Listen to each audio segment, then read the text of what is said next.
নমস্কার বন্ধুরা, সুরা ভিলেজ ব্লগে আপনাদের সবাইকে স্বাগত। আবার একটা নতুন ব্লগ নিয়ে চলে এলাম। আপনারা আমার সঙ্গে থাকুন আর শুরু থেকে শেষ পর্যন্ত ব্লগটা দেখতে থাকুন। আশা করি আজকের ব্লগটা ভীষণ ভালো লাগবে। তো আজকের তো সরস্বতী পূজা, আর সরস্বতী পূজা আমি বাড়িতে আজকে একটু খিচুড়ি বানাবো, সেটা আপনাদের সঙ্গে শেয়ার করব। আর কোথায় ঘুরতে যাচ্ছি সেটাও আপনাদের সঙ্গে শেয়ার করব। তো এখন চলুন খিচুড়ি বানিয়ে নিই। তো দেখুন, আমি এখানে সবজি কেটে নিয়েছি খিচুড়ি বানানোর জন্য। এখানে পালং শাক, ফুলকপি, ওলকপি, কুমড়ো, বিনস, আর এখানে এই যে বেগুন ভাজার জন্য নিয়েছি। বেগুন গাছে থেকেই তুলেছি, আমাদের গাছে হয়েছিল। আর মুগ ডাল নিয়েছি, ঘরের চাল দিয়েই বানাবো। ঘরের চাল নিয়েছি আর সাদা তেল। তো এই যে মুগের ডালটা আমি ভালো করে ভেজে নেবো, আর চালটা ভালো করে ধুয়ে পরিষ্কার করে নেবো। সবজিগুলোও কিন্তু আমি ভালো করে ধুয়ে পরিষ্কার করে নিয়েছি। আর এখানে কিন্তু মটরশুঁটি আর আলুও দিয়েছি। আর এই যে দেখুন, বেগুনটাও কেটে নেব।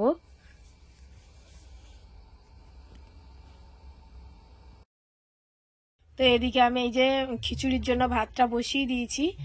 আর এখানে এই যে ডালটা আমি কিন্তু ভেজে নিচ্ছি। মুগের ডাল তো একটু ভেজে নিতে হবে, নিয়ে জল দিয়ে ভালো করে ধুয়ে নেবো। খিচুড়িটা এবার বসিয়ে দিয়েছি। দেখুন, ডালটা কিন্তু আমি ভালো করে ভেজে নিয়েছি। এবার জল দিয়ে একটু ধুয়ে নেব, তারপরে সবজিগুলো ভালো করে কষিয়ে নেব।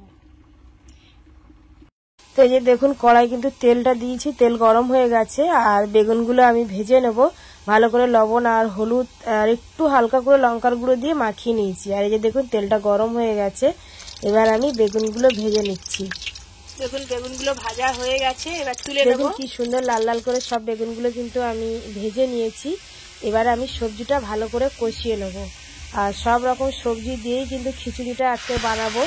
ওই জন্য এই যে কড়াই দিয়ে দিচ্ছি, আর এখানে ফোড়নে দিয়েছিলাম 5 ফোড়ন। তো ভালো করে কষানো হয়ে গেছে সবজিটা, এবার আমি খিচুড়ির মধ্যে দিয়ে দেবো। এই যে দেখুন, দিয়েও দিয়েছি। এবার ভালো করে আমি খুন্তি দিয়ে সব একসঙ্গে মিশিয়ে নেব।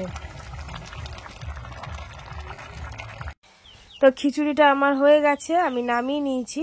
আর এখানে এই যে বেগুন ভাজা, আর তার সঙ্গে একটু চাটনিও করেছি। তো এইটা দিয়ে আমরা সবাই খাবো। খিচুড়ি খাবার জন্য একটা থালাতে আমি বেড়ে নিয়েছি। তো এবার আমরা সবাই মিলে খেতে বসবো।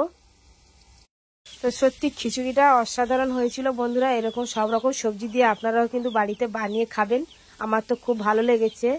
আর এই যে ঘুরতেও বেরিয়ে গেছি আমরা। আর দেখুন, মামার বাড়িতে গেছিলাম আমরা সরস্বতী পূজার দিনকে। তো ওই দিনকে এত গান বাজছিল চারিদিকে, ওই জন্য মিউট করে দিয়ে কিন্তু আমি ভয়েসটা দিয়েছি।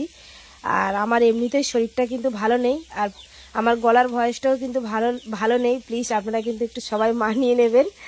আর দেখুন, এত ফুল লাগিয়েছে মামি, চারিদিকটাই শুধু ফুল লাগিয়েছে। আর আমার এত ভালো লাগছিল, আমি খুশিতে পুরো মগ্ন হয়ে গেছিলাম। আর পুরো বড় বড় গাঁদা ফুল।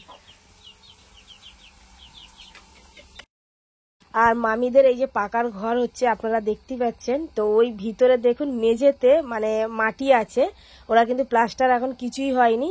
তা সেই মাটিতে দেখুন ফুলকপি লাগিয়েছিল, এত ফুলকপি হয়েছে।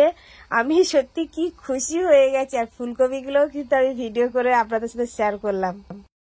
আবার এদিকেও ঘুরছি, দেখছি আবার এখানেও গাঁদা ফুল। তো এখানেও আবার একটু ভিডিও করে নিলাম। আর সত্যি গাঁদা ফুলগুলো অনেক বড় বড় ছিল। তো ছোট বড় সব রকমই ছিল, আমি তুলে। দেখুন, মামাদের বেগুন বাগানে ঢুকে গেছি।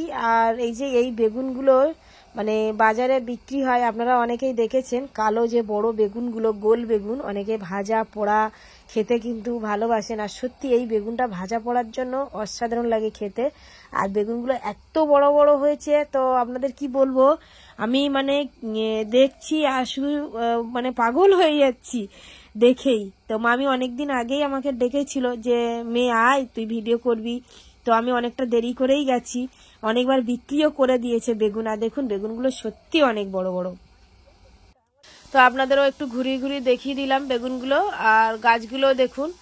তো অনেক রকম সবজি কিন্তু লাগিয়েছিল, সবজি সব বিক্রি হয়ে গেছে। আর বাগানের সবজিও শেষ হয়ে গেছে। আর সেই মুহূর্তে আমি গেছি, ওই জন্য শুধু বেগুন গাছই ছিল বেশি। আর টমেটো গাছও ছিল সাইডে, ওটা তোলা হয়নি। তো এই যে দেখুন, বেগুনগুলো শুধু দেখুন, প্রত্যেকটা গাছই কিন্তু বেগুন। তো ব্লগটা আর বেশি বড় করব না, আজকের ব্লগটা এখানে শেষ করছি। যদি ব্লগটি ভালো লাগে, সাবস্ক্রাইব, লাইক, কমেন্ট, শেয়ার করবেন। আর আমার পাশে থেকে আমাকে সাপোর্ট করবেন। যারা আমার ফেসবুক পেজে ভিডিওটা দেখছেন, পেজটিকে ফলো করবেন।